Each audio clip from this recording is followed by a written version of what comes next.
Assalamualaikum sahabat. Bayangkan, baru sehari jadi CEO, langsung pecat TKI yang dianggap tak berguna.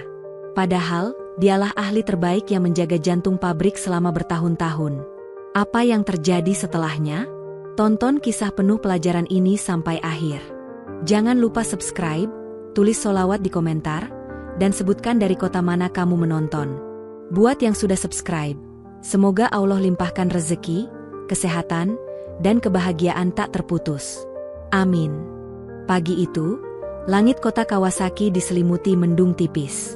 Di kawasan industri timur, sebuah pabrik elektronik ternama, Kanzen Tekno, tampak lebih sibuk dari biasanya. Suara sepatu berderap memenuhi lorong depan gedung utama. Para karyawan berbaris rapi di aula pertemuan, mengenakan seragam biru dongker dengan logo perusahaan di dada kiri. Di sudut ruangan, layar besar menyala dengan tulisan, "Selamat datang CEO baru."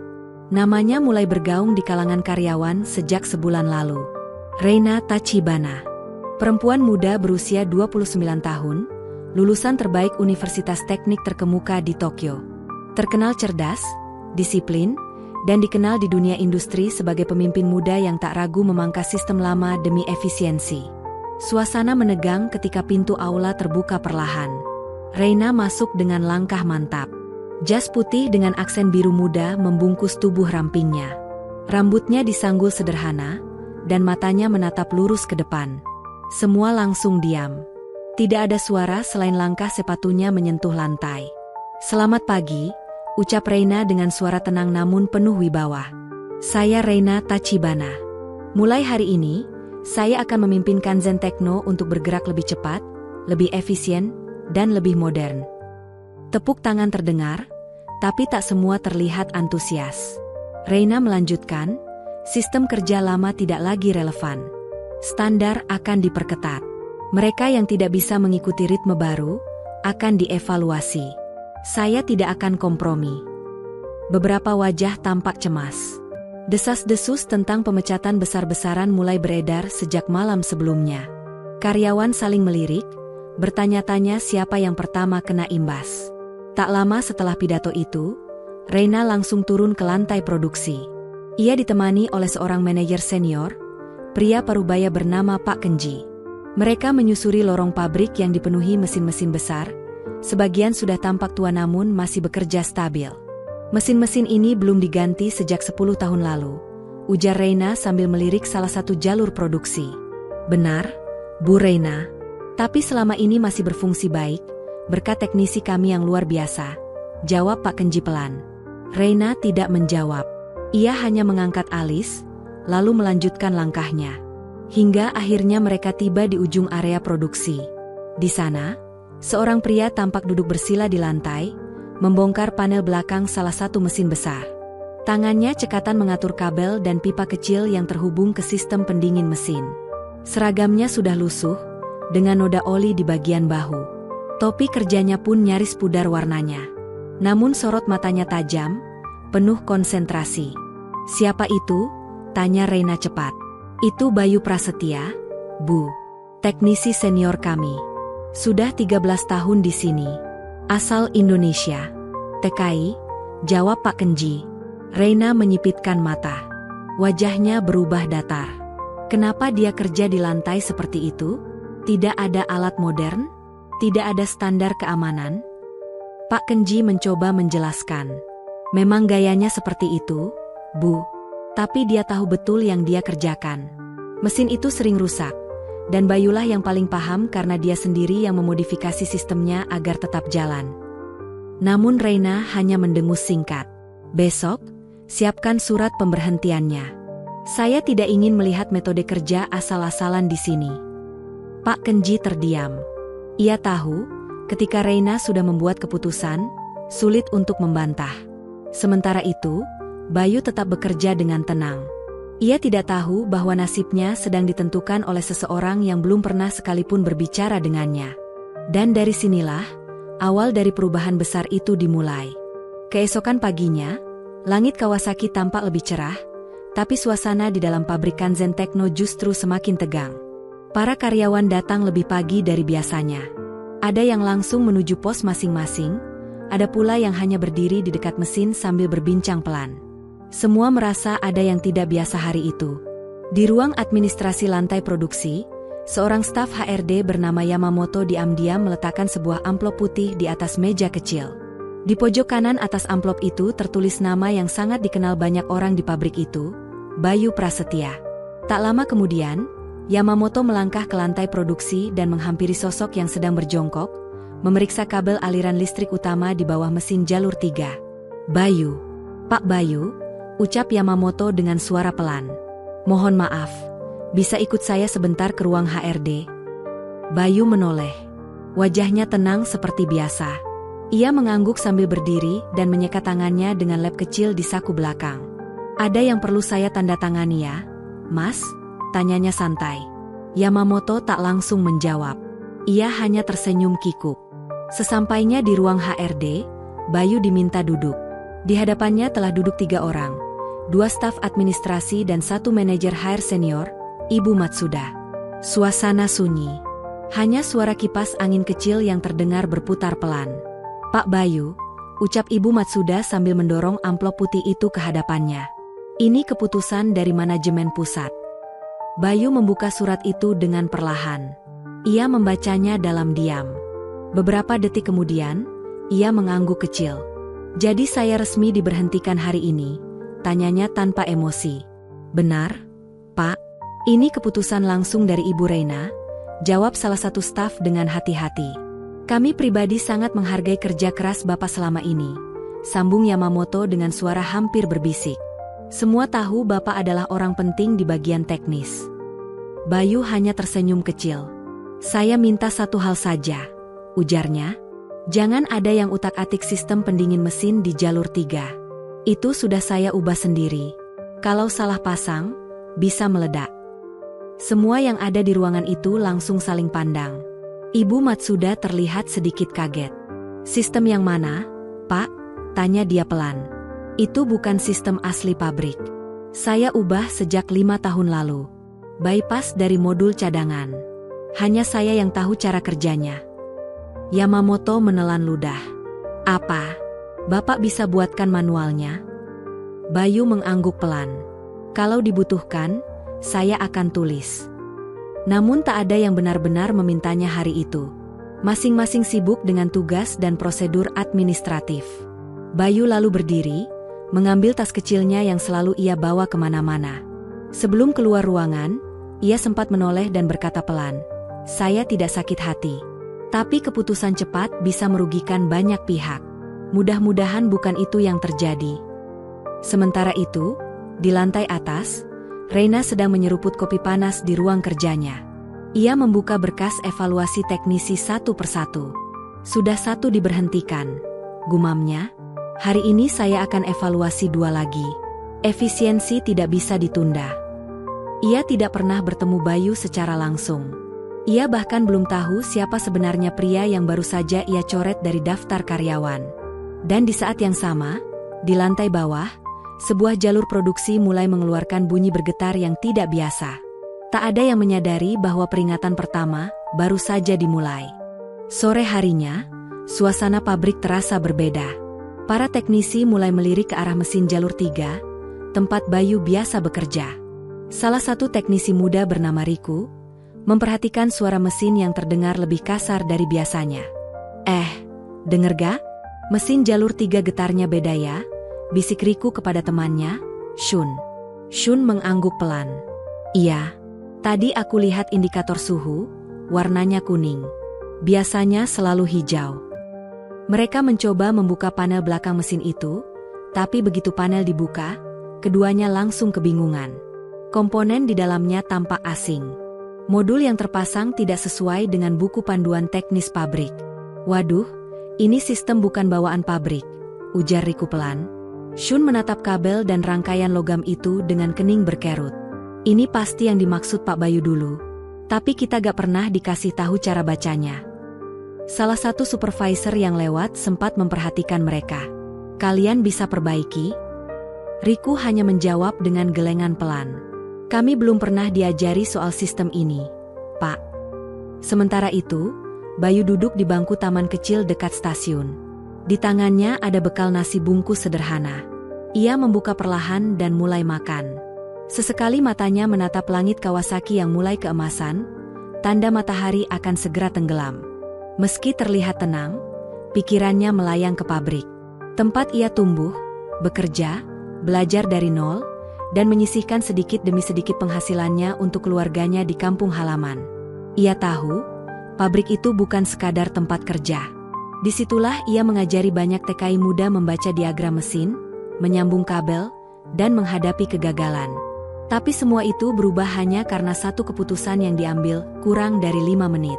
Tak lama, ponselnya bergetar. Sebuah pesan masuk dari Riku. "Pak Bayu, maaf ganggu. Mesin jalur 3 makin aneh. Suhunya naik. Suara mesinnya kasar. Kami benar-benar gak tahu harus ngapain." Bayu membaca perlahan. Ia mengetik balasan singkat. "Matikan dulu mesin. Jangan tunggu suhu naik lebih tinggi. Kalau lewat batas bisa korslet atau meledak. Tapi jangan buka bagian belakang tanpa alat isolasi. Bahaya." Beberapa detik kemudian, balasan masuk dari Riku. "Tapi Bu Reina minta produksi tetap jalan. Pak, kalau kami matikan mesin tanpa izin, bisa kena SP." Bayu menatap layar ponsel itu lama. Lalu ia mengetik pelan. "Jangan korbankan keselamatan demi target. Mesin bisa diganti. Nyawa kalian gak bisa." Di ruang kerjanya, Reina masih menyusun rencana evaluasi teknisi berikutnya. Saat laporan masuk soal suara aneh di jalur 3, ia hanya menanggapi ringan. "Itu cuma masalah teknis kecil. Suruh teknisinya kerja lebih cepat." Namun ia tidak tahu, masalah itu bukan soal cepat atau lambat. Masalah itu adalah tentang sebuah sistem yang hanya dikenal oleh satu orang, yang kini sudah tidak bekerja di sana. Dan detik demi detik, suhu mesin terus meningkat. Hari kelima sejak Bayu diberhentikan. Di lantai produksi Kanzen Tekno, suhu ruangan terasa lebih gerah dari biasanya. Namun tak ada yang benar-benar peduli. Semua terlalu sibuk mengejar target produksi. Indikator suhu di mesin jalur 3 mulai menyala merah. Ventilasi mengeluarkan bunyi mendesis kecil. Tapi para teknisi muda yang bertugas tak memahami apa arti sinyal itu. Mereka hanya mencatatnya dalam log harian, lalu kembali bekerja seperti biasa. "Sensor ini sempat nyala 2 kali kemarin, tapi gak terjadi apa-apa," ujar Shun, mencoba menenangkan Riku yang mulai gelisah. Riku mengangguk, walau hatinya tidak tenang.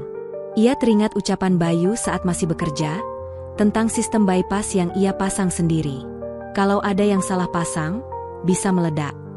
Tapi siapa yang benar-benar percaya pada ucapan seorang teknisi tua yang sering duduk bersila di lantai? Malam itu, saat pergantian shift, salah satu teknisi mencium bau aneh dari arah mesin. Bau besi terbakar. Ia mendekat, mencoba melihat ke dalam, lalu terdengar bunyi tek-tek-tek dari bagian belakang mesin. Dalam waktu kurang dari 2 menit, suara itu berubah jadi dentuman keras. Buuk. Asap tebal menyembur keluar dari celah panel. Lampu indikator menyala merah. Sirine darurat meraung. Para karyawan panik, berlarian menjauh dari mesin. Petugas keamanan datang membawa alat pemadam kebakaran. Api kecil mulai muncul dari bagian bawah mesin.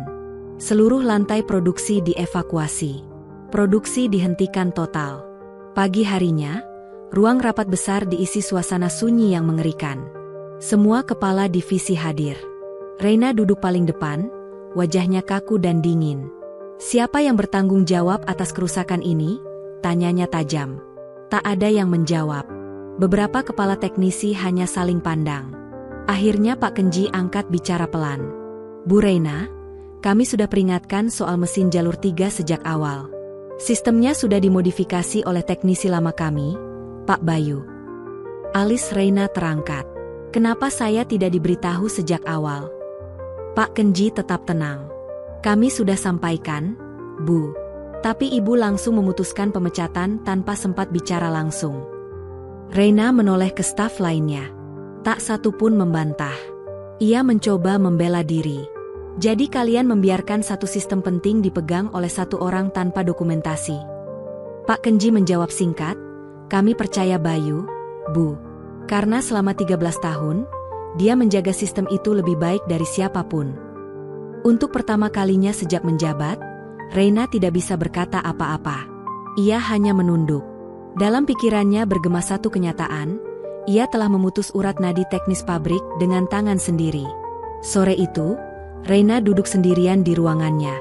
Di hadapannya terbuka catatan laporan produksi. Layar monitor menunjukkan angka penurunan efisiensi yang drastis. Pengiriman tertunda, dan 2 klien besar sudah mengirimkan surat komplain. Ia menutup matanya sejenak, lalu membuka kembali salah satu berkas lama. Di pojok atasnya tertulis nama yang terasa menamparnya, Bayu Prasetya. Dan untuk pertama kalinya, Reina berbisik bukan sebagai CEO, tapi sebagai manusia yang sadar bahwa keputusannya, secepat dan sekuat apapun, telah membawa bencana. 3 hari berlalu sejak mesin jalur 3 meledak. Produksi belum kembali normal. Suasana pabrik muram. Beberapa teknisi junior terlihat gelisah, sebagian lainnya saling menyalahkan. Namun satu nama terus terngiang di antara mereka, Bayu Prasetya. Di sebuah rumah kontrakan kecil di pinggiran Kawasaki, Bayu duduk di depan meja kayu tua.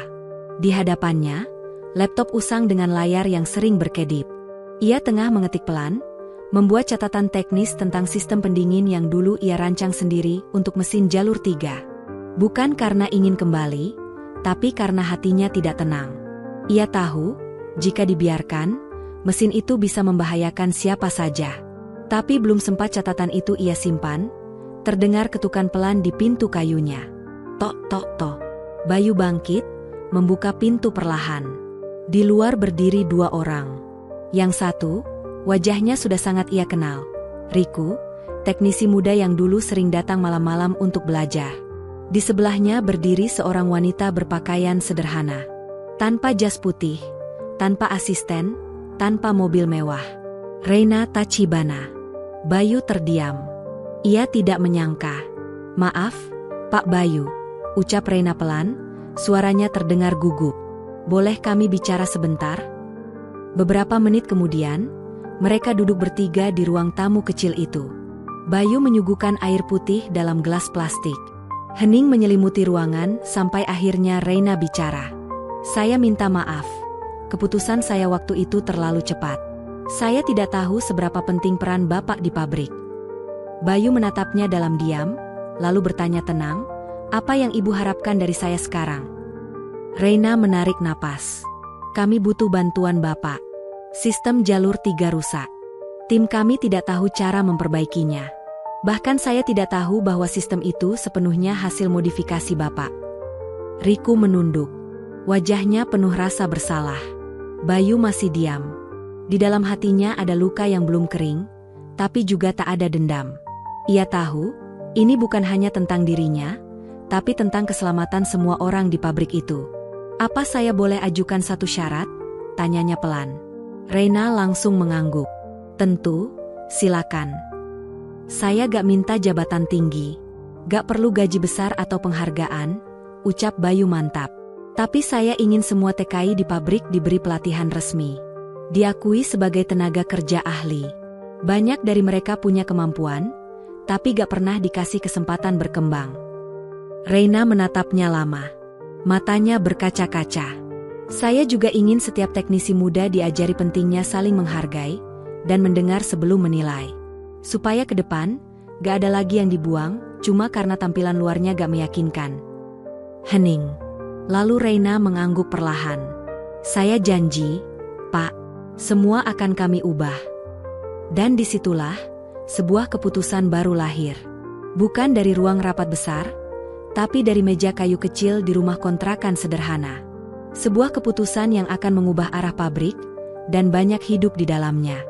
Keesokan paginya, matahari terbit lebih terang dari biasanya. Di gerbang pabrik Kanzen Tekno, para karyawan yang baru datang sempat terdiam melihat satu sosok berjalan masuk dengan langkah pelan namun mantap. Tas ransel kecil di punggungnya, wajahnya tenang seperti biasa. Bayu Prasetya, kembali. Beberapa TKI yang bekerja di bagian logistik spontan menepuk bahunya sambil tersenyum lebar. "Pak Bayu balik." Akhirnya, seru salah satu dari mereka, penuh semangat. Bayu hanya membalas dengan anggukan ringan. Ia tak ingin membuat kegaduhan. Tapi bisik-bisik kembalinya sang teknisi senior, sudah menyebar ke seluruh lini produksi. Begitu masuk ke ruang produksi, Bayu langsung menuju mesin jalur 3. Semua orang menepi, memberi ruang, bahkan para teknisi senior hanya berdiri di belakang, membiarkan Bayu membuka panel mesin yang rusak. Tangannya bekerja cepat. Ia memeriksa kabel, mencatat suhu, mengecek sistem bypass yang dulu ia pasang dengan penuh perhitungan. 2 jam berlalu. Tak ada satupun kata terucap dari mulutnya. Hanya suara logam dan klik obeng yang terdengar. Hingga akhirnya, ia menekan satu tombol kecil. BZZZZZZD. Mesin jalur 3 kembali menyala. Stabil. Suaranya kembali normal. Tidak ada getaran. Tidak ada panas berlebih. Semua orang yang menyaksikan momen itu langsung bertepuk tangan. Suara sorak-sorai memenuhi ruangan. Beberapa teknisi muda terlihat takjub, bahkan tak bisa menyembunyikan rasa hormat mereka. Dari kejauhan, Reina berdiri diam, menyaksikan semuanya. Tak ada jas putih. Hanya kemeja kerja abu-abu dan celana panjang sederhana. Matanya menatap Bayu, yang berdiri seperti biasa, tidak membusungkan dada, tidak mencari pujian. Hari itu, produksi kembali berjalan. Lebih lancar dari sebelumnya. Tak lama, Reina berdiri di tengah lantai produksi dan mengumumkan satu hal yang mengejutkan banyak pihak. Mulai hari ini, Pak Bayu akan memimpin program pelatihan teknis untuk seluruh staf produksi, baik TKI maupun karyawan lokal. Tepuk tangan kembali terdengar. Program ini akan kita sebut Sekolah Mesin Bayu. Tambah Reina, suaranya mantap. Dan sejak hari itu, satu hal berubah di pabrik Kanzen Tekno. Para teknisi muda mulai belajar lebih banyak. Mereka tak lagi malu bertanya. Suasana kerja berubah jadi lebih hangat. Para TKI mulai dihormati, bukan sekadar tenaga murah, tapi sumber ilmu yang diakui. Sementara Bayu tetap seperti dulu. Ia datang paling pagi, pulang paling malam. Tapi kini, setiap langkahnya diikuti oleh orang-orang yang ingin belajar, mendengar, dan tumbuh bersamanya. Dan Reina mulai menyadari bahwa kepemimpinan sejati bukan hanya soal angka dan target, tapi soal hati yang mau mendengar dan rendah hati untuk belajar dari siapa saja, bahkan dari mereka yang dulu sempat ia remehkan. 3 minggu berlalu sejak Bayu kembali ke pabrik Kanzen Tekno. Tapi atmosfer kerja terasa seperti telah berubah bertahun-tahun lamanya. Kini, setiap pagi, para teknisi berkumpul di ruang pelatihan kecil yang dulunya gudang kosong. Disinilah Bayu membimbing mereka.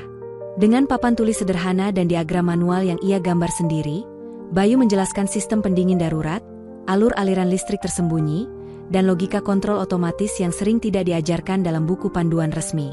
Para TKI, yang sebelumnya hanya jadi pelengkap lini produksi, kini duduk di barisan depan. Mereka bertanya, mencatat, bahkan mulai membagikan pengalaman masing-masing. Pak Bayu, tanya Riku di tengah sesi. Kenapa dulu Bapak gak pernah ngasih tahu sistem yang Bapak ubah di jalur 3 ke orang lain? Bayu tersenyum. Bukan karena saya pelit ilmu, Rik. Tapi dulu, gak ada yang mau dengar.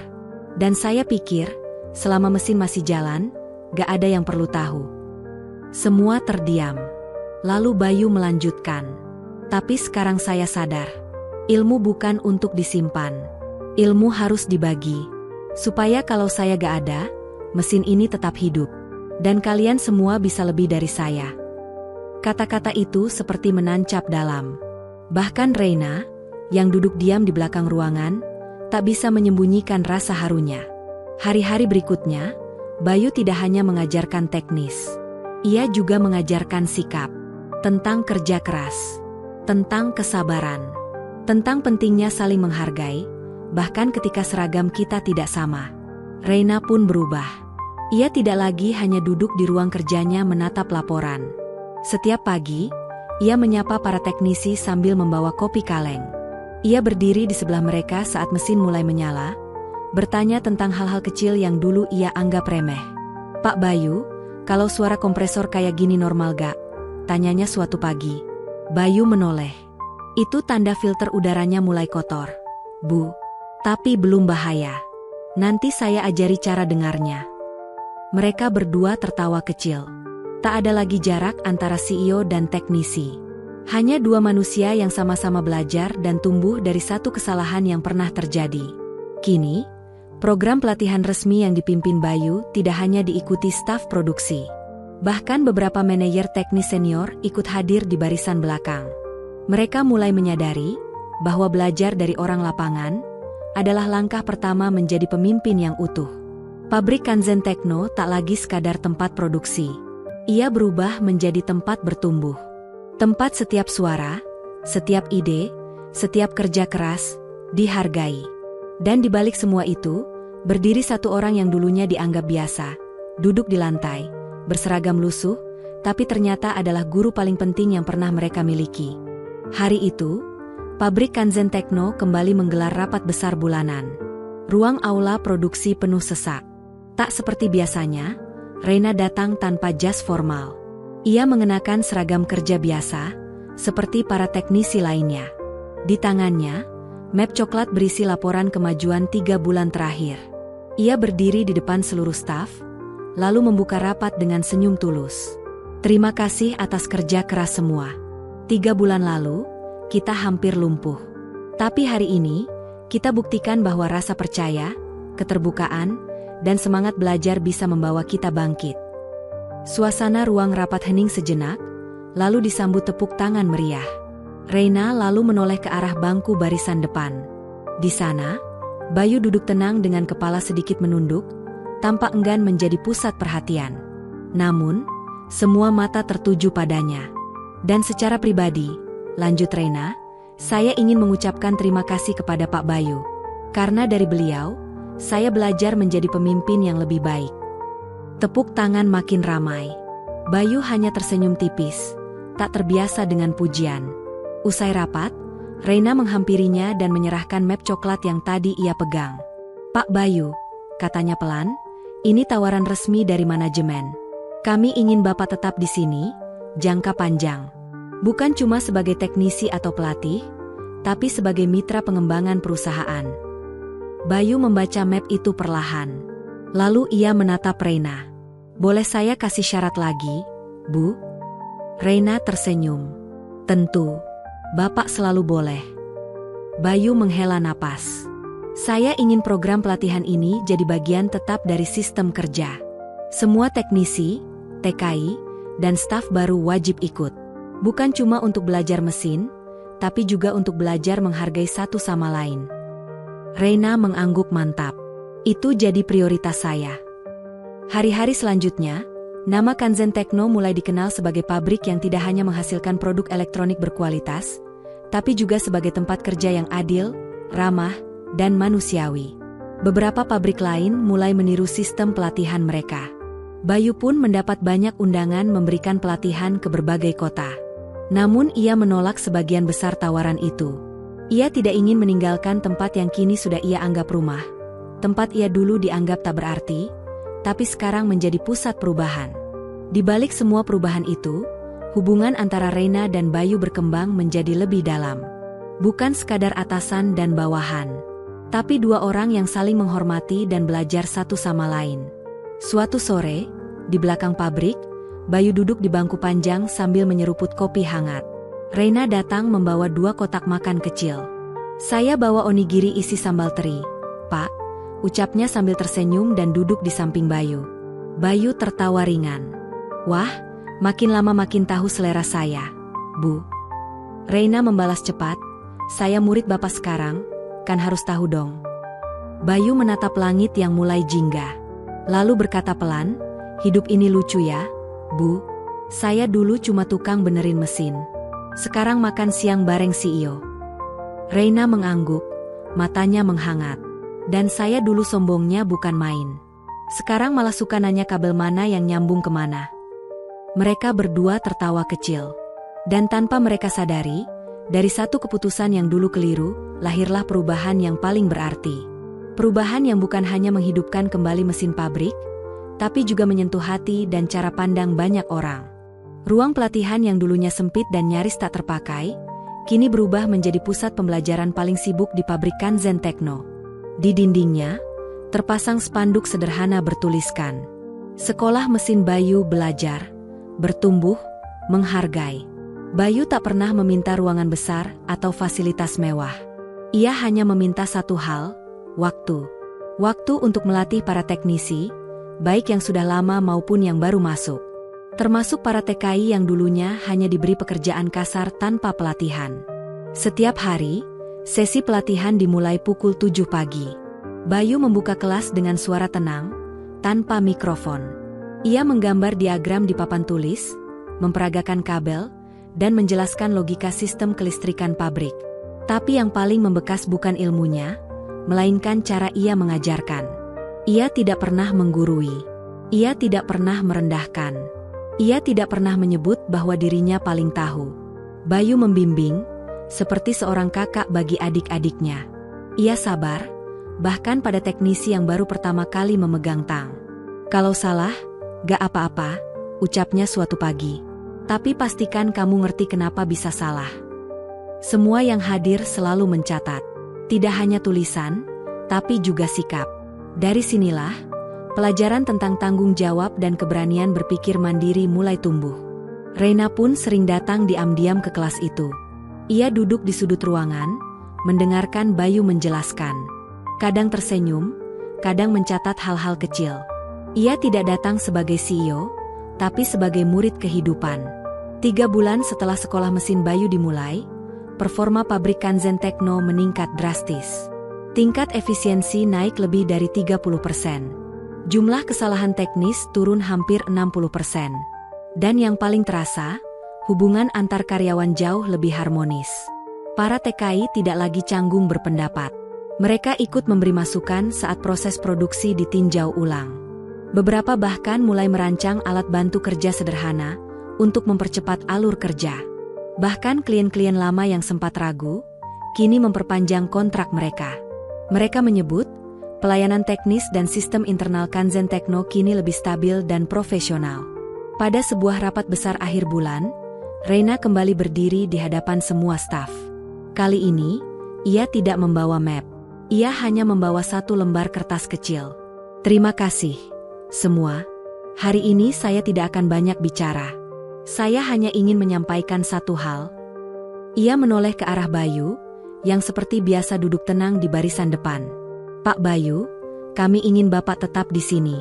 Tidak hanya sebagai teknisi atau pelatih, tapi sebagai mitra pengembangan perusahaan. Bapak punya cara pandang yang kami butuhkan. Bayu menatap Reina. Ia tahu tawaran itu bukan basa-basi. Namun seperti biasa, ia hanya menjawab pelan, boleh saya kasih 1 syarat lagi? Reina tertawa kecil. Tentu, Bapak selalu boleh. Saya ingin program pelatihan ini masuk ke sistem kerja resmi perusahaan. Bukan sekadar agenda tambahan, tapi jadi kewajiban bagi semua teknisi, tanpa pandang jabatan atau asal-usul. Reina mengangguk. Itu akan jadi prioritas utama saya. Hari itu, semua orang tahu, sekolah yang dibangun tanpa papan nama resmi itu telah mengubah wajah perusahaan mereka. Dari pabrik biasa, menjadi tempat kerja yang menghargai ilmu, hati, dan kebersamaan. Beberapa bulan telah berlalu. Pabrik Kanzen Tekno kini dikenal luas, bukan hanya sebagai produsen elektronik presisi, tapi sebagai perusahaan yang manusiawi. Tempat di mana semua pekerja, dari teknisi hingga petugas kebersihan, merasa dihargai dan dibutuhkan. Banyak perusahaan mulai mengirimkan perwakilan mereka untuk belajar langsung dari sistem pelatihan internal Kanzen. Bahkan beberapa pemilik pabrik di kota lain secara terbuka meminta Bayu datang memberikan pelatihan. Tapi Bayu selalu menjawab dengan kalimat sederhana. Saya tidak ingin tinggalkan tim saya. Ini rumah saya. Namun, akhirnya ia menyetujui beberapa undangan dengan 1 syarat, ia tetap bisa kembali ke Kanzen Tekno setiap akhir pekan. Baginya, bukan soal bayaran atau pengakuan, tapi soal menjaga tempat di mana ia pernah dianggap tidak penting, namun ternyata menjadi pusat dari semuanya. Di balik semua perubahan, hubungan antara Reina dan Bayu pun tumbuh semakin kuat.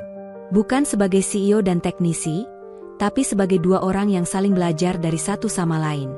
Suatu sore yang sejuk, di bangku belakang pabrik, mereka kembali duduk bersama.